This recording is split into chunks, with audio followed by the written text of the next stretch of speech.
Muy buenas noches. Vamos a hacer hoy día el resumen de lo que serían los teoremas de Thevenin y Norton.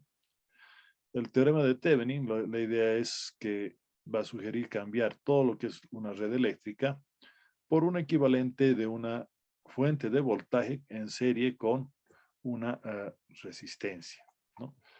Y esto lo vamos a tomar en cuenta en una resistencia de carga, ¿no? O en un punto del circuito donde queremos cambiar, ¿no? Entonces, en este caso vamos a realizar lo siguiente, ¿no? Para eso. Primero, vamos a separar la resistencia de carga y luego, colocando equivalentes teóricos de fuentes de corriente y de voltaje, en el caso de fuentes de voltaje, un cortocircuito o un circuito cerrado, y en el caso de una fuente de corriente, un circuito abierto. Y luego vamos a hallar el valor del voltaje con la resistencia por separado, ¿no? Veamos este ejemplito, aquí sencillito con dos mallitas, ¿no? Aquí la corriente, por ejemplo, bueno, vamos paso a paso. En este caso, primero encontramos la resistencia, separamos, y fíjense que sería esta resistencia en serie con el paralelo de estas dos, ¿no? Entonces lo que estamos colocando aquí, y me sale 2,87K. Para este otro caso, tendríamos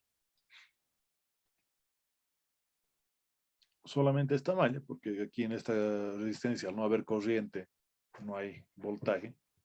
Entonces habría que tomar en cuenta esta fuentecita y esta caída que habría en la resistencia de 6,5, ¿no? Para hallar la corriente de 6,5, simplemente tomo la fuente total, que en este caso sería esta menos esta, dividida entre la impedancia total, que sería esta más esta, ¿no? Me da 1,07 miliamperios redondeando.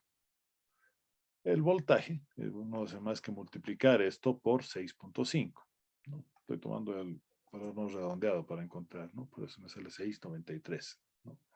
Entonces el voltaje de Thevenin va a ser sumarle 7 a esto y tendríamos 13,93, ¿no? Y bueno, y el equivalente sería entonces una resistencia de 2,87 kiloohmios en serie con una fuente de voltaje de 13,93 voltios, ¿no? Entonces, todo esto de acá que teníamos previamente se ha simplificado simplemente a tres componentes, ¿no? Y si la cosa fuera mucho más compleja, la idea es exactamente la misma. ¿Qué nos dice Norton? ¿No? Dice exactamente la misma idea, pero en vez de trabajar con una fuente de voltaje, va a trabajar con una fuente de corriente en paralelo con una resistencia, ¿no? La fuente de corriente en paralelo con la resistencia. El teorema de Norton, ¿no? Entonces, va a trabajar exactamente con la misma resistencia que el teorema de Thevenin. Y la idea es que nosotros tendríamos, para encontrar la corriente, separamos la resistencia y luego cortocircuitamos, ¿no? Entonces, el mismo ejemplo, tomándolo, nosotros vamos a separarlo y luego vamos a corto, bueno, encontramos el valor que obviamente va a ser el mismo. Cortocircuitando encontramos la corriente que pasa por aquí. Entonces ahí encontramos en este caso, bueno, he utilizado el método simplificado y bueno, resolviéndolo, vamos a tener la corriente de Norton. Y este va a ser su equivalente. Una cosa interesante que nosotros tenemos es que si nosotros manejamos el equivalente Thevenin y el equivalente Norton, no se cumple entre ellos la ley de Ohm, ¿no? Que es decir, que el voltaje de Thevenin va a ser la corriente de Norton por la resistencia de Thevenin.